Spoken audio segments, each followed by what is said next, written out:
शायद नरेंद्र मोदी साहब को इतना दुख तब ना हुआ हो जब हाल ही में वो बिहार के दौरे पर आए थे और उनको पता लगा था कि उनको खुश करने के लिए उनकी पार्टी के नेताओं ने भाड़े की वो भीड़ बुला ली है, जो भीड़ उनकी पार्टी, उनकी नेता और उनकी रैली का खुलासा कर देंगे। यहां झटका लगा था ना, मैंने आपको दिखाई थी, भाड़े की भीड़ ने खुद ही ऐलान कर दिया खुलकर कि हाँ जबरदस्ती बुलाए गए हैं, हमसे कहा गया था आना बहुत जरूरी है और ड्रेस पहन के मत आना, कपड़े ऐसे साधारण कपड़े पहनकर आना, ऐसा लगे मोदी जी की रैली में जा रहे हैं। वो भाड़े वाली भीड़ की खबर तो आपको दिखाई थी। मैं फिर बता रहा हूं, इससे इतने चिंतित नहीं होंगे नरेंद्र मोदी साहब। जो ताजा खबर, जो ताजा बम चिराग पासवान ने बिहार की सियासत में फेंक दिया है।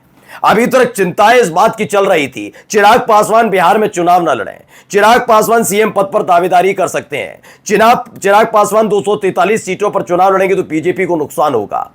चिराग पासवान कहीं तेजस्वी यादव के साथ तो नहीं चले जाएंगे और इसी को लेकर पत्ते न केवल खोले हैं बल्कि ऐलान हो गया है। जी हां, चिराग पासवान थर्ड फ्रंट बनाने जा रहे हैं। एक बहुत बड़ी खबर है, एनडीए से उनका नाता खत्म हो गया है, ऐसी खबर निकल कर आ रही है अंदर से छनकर। अगले 48 घंटे में इसका ऐलान होने जा रहा है कि खबर यह है कि पिछले तकरीबन 10 से 12 दिनों से चिराग पासवान अपने उस ऑफर का इंतजार कर रहे हैं जिस पर बीजेपी को जवाब देना है। बीजेपी टालमटोल कर रही है, कभी नरेंद्र मोदी साहब, कभी अमित शाह, कभी किसी और को भेज भाज कर इस पूरे मामले को नवंबर दिसंबर तक, जब तक चुनाव होंगे, सितंबर नवंबर अक्टूबर तक ले जाना चाहती है। लेकिन चिराग पासवान ने कहा हमारे पास वक्त नहीं और हो गया ऐलान। नमस्कार, मैं हूं प्रज्वल गौतम और आप देख रहे हैं न्यूज सर्किल। जी हां, आज की बड़ी खबर है। आप मेरा पुराना वीडियो उठाकर देख लीजिए, मैं तब भी कहा था चिराग पासवान सबसे ज्यादा सिरदर्द होंगे और अभी की नहीं कह रहा हूं, 2-4 दिन का, 10 दिन का, 15 दिन का मत देखिए। मैं आपको तकरीबन 3 से 4 महीने से गिना रहा हूं, जनवरी से आपको लगातार बता रहा हूं कि हालात बहुत ठीक नहीं है इनके।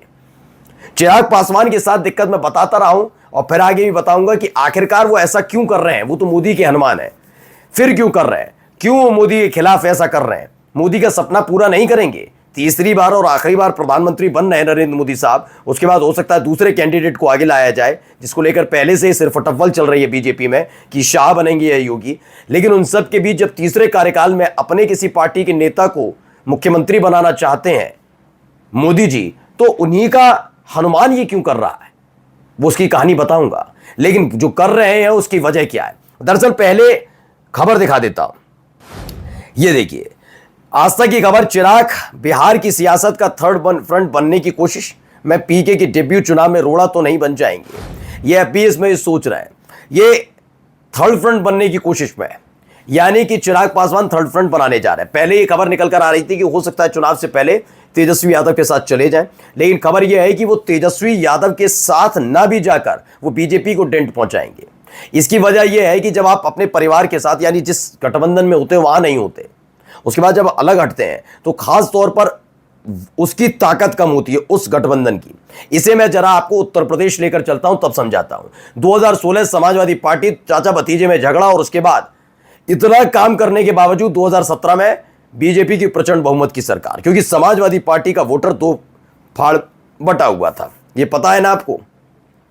इसी में 2019 का लोकसभा चुनाव, उत्तर प्रदेश में मायावती समाजवादी पार्टी का साथ आना, लेकिन उसके बावजूद भी मायावती का भला हो जाना, लेकिन समाजवादी पार्टी के 5 के 5 सांसद रहना।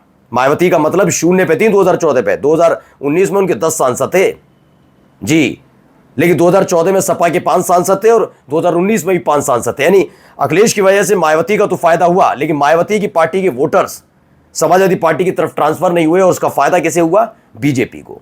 अब कुछ ऐसा ही है, अगर एनडीए से बाहर निकलते हैं तो तेजस्वी यादव को फर्क नहीं पड़ेगा चिराग पासवान के बाहर आने से, फर्क पड़ेगा बीजेपी को, फर्क पड़ेगा चिराग पासवान को, फर्क पड़ेगा नीतीश कुमार को। बीजेपी से भी ज्यादा नीतीश कुमार और जीतन राम मांझी जैसी पार्टियों को असर पड़ेगा, क्योंकि जो उनका कोर वोटर है नीतीश कुमार और जीतन राम मांझी का, वो यह क्लैश करता है चिराग पासवान से। इसीलिए आप देखिए, जब ये गठबंधन में होते हैं तो अलग अलग सीटों पर चुनाव लड़ते हैं, तब कहीं जाकर इनके सारे वोटर मिलकर इनके लिए वोट कास्ट करते हैं। लेकिन जब चिराग पासवान जैसा एक प्रतिद्वंदी इनके सामने खड़ा होगा, उनकी पार्टी का प्रत्याशी खड़ा होगा, तो ना ही नीतीश कुमार ना ही जीतन राम मांझी के वोटर उनको वोट कास्ट करेंगे, वो वोट खिसक कर आ जाएगा इधर। और चिराग पासवान किंग मेकर बने तो बल्ले बल्ले होने जा रही है तेजस्वी यादव की। बीजेपी की हालत खस्ता होने जा रही है। यह अपने आप में बड़ा ऐलान है। सोचिए ऐसे वक्त में जब हाल ही में नरेंद्र मोदी साहब गए, जिस दिन नरेंद्र मोदी जी आए थे तब मैंने आपको दो खबर दिखाई थी, एक तो भाड़े की भीड़ वाली और उससे पहले चिराग पासवान का एक बात कहना, पत्रकारों के जरिए यह कह देना कि जाकर पूछिए प्रधानमंत्री से, उनसे ही जाकर पूछिए कि आपने तो हवाई अड्डे का ऐलान किया था, क्यों नहीं दिया, अपने उनके वादे, आपने वादे जो किए वो पूरे क्यों नहीं हुए, एम्स की बात कही थी क्यों नहीं दी। आप प्रधानमंत्री बता, सोचिए आप गठबंधन में और खुद ही जनता को उकसा रहे हैं कि प्रधानमंत्री के वादे याद दिलाए जाए कि प्रधानमंत्री वादे करते हैं पूरे नहीं करते, ये उन्हीं का साथी याद दिलाए। और अब देखिए खुल्लम खुल्ला आगे देखिए, इसमें क्या बिहार चुनाव से पहले चिराग पासवान छोड़ देंगे एनडीए, जीतन राम मांझी ने सच्चाई बताई। दरअसल जीतन राम मांझी को लेकर जो मैंने बताया कि जीतन राम मांझी एक हद तक आप अगर देखेंगे तो मैं नीतीश कुमार के लिए भी कहता हूं, इनकी पार्टी के वोटर सेम होते हैं, एक ही जाति के लगभग सेम है। इसीलिए आपने जीतन राम मांझी को हमेशा चिराग पासवान के खिलाफ खड़े नजर देखा होगा। वो हमेशा कोई भी चिराग पासवान बयान देते हैं तो वो सबसे पहले अगर हमलावर कोई होता है तो ये जीतन राम मांझी होते हैं चिराग पासवान पर। तो यही एक स्थिति बनी हुई, सिर्फ टब्बल बनी हुई। चिराग पासवान अब साइडलाइन होने जा रहे हैं। जीतन राम मांझी की बीजेपी को जरूरत उतनी नहीं है क्योंकि एकमात्र सांसद है, एकमात्र सांसद हो या ना हो फर्क नहीं पड़ता। 5 सांसदों वाले चिराग पासवान और बिहार में तेजी के साथ उभरते हुए नेता की जरूरत है।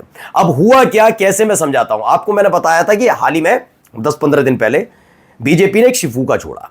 शिफूका ये कि सब सारे चैनलों को एजेंडा पकड़ाया, चैनल कैसे काम करते हैं सबको पता है, गोदी मीडिया क्यों कहा जाता है सबको पता है, तो उनको पकड़ा दिया। ये उन्होंने कहा कि ये चलाओ कि जेडीयू को हम इतनी सीट दे रहे हैं, बीजेपी इतने पर लड़ेगी, चिराग पासवान को 25 से 28 सीट दे देंगे, जीतन राम मांझी को इतनी दे देंगे, उपेंद्र कुशवाहा को इतनी दे देंगे। इन्होंने पूरा क्लियर कर दिया कि सबने वही छापा, सेम टू सेम, कोई अलग नहीं, एक सीट भी अलग नहीं। यानी ये खबर निकलकर वाकई बीजेपी की खेमे से आई थी और मन टटोल रहे थे चिराग पासवान का। चिराग पासवान बागी हो गए, उसके 2 दिन बाद ही उन्होंने ऐलान कर दिया हम तो 243 सीट पर चुनाव लड़ेंगे। बीजेपी सक पका गई, यार ये तो ऐलान नहीं करना चाहिए था, कुछ और बात कह लेते ठीक थे, किसी और से कहला लेते, लेकिन चिराग पासवान ने खुद ऐलान कर दिया। उन्होंने कहा चलिए हम कम करते हैं, एक काम करते हैं, एक सीट बीजेपी और जेडीयू की काटेंगे और 30 सीट पर चुनाव लड़ लें चिराग पासवान।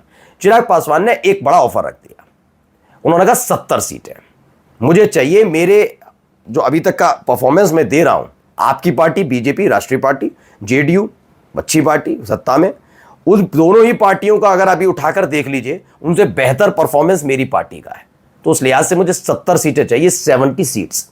उन 70 सीटों पर बात करिए, 70 सीटें नहीं तो अलग चुनाव लड़ूंगा। बहुत दिनों से इस पर कश्मकश चल रही है, किसको छोड़ा जाए, किसे पकड़ा जाए, क्योंकि मोदी जी का सपना कैसे बीजेपी के नेता को मुख्यमंत्री बनाना है। अगर ज्यादा सीटें चिराग पासवान के पास चली गई तो ये बीजेपी जानती है कि अगर ये जेडीयू, बीजेपी और चिराग पासवान, मैं खुलकर कह रहा हूं, एनडीए पर आ रहा हूं, ये तीनों अगर बराबर सीट पर लड़ लिए तो चिराग पासवान की पार्टी के ज्यादा विधायक जीतेंगे, ये बीजेपी अच्छे से जानती है, और मोदी जी का सपना चकनाचूर हो जाएगा। इसीलिए नीतीश कुमार को लंबे समय से अपनी गोदी मीडिया को एजेंडा देकर अस्वस्थ, बीमार, मानसिक रूप से बीमार, हर तरह से घोषित करने में लगे हुए हैं। अब चिराग पासवान रोड़ा अटका रहे हैं, खुल्लम खुल्ला बगावत का ऐलान कहते हैं इसे, थर्ड फ्रंट के तहत चुनाव लड़ेंगे और बीजेपी को देंगे टेंट। नमस्कार।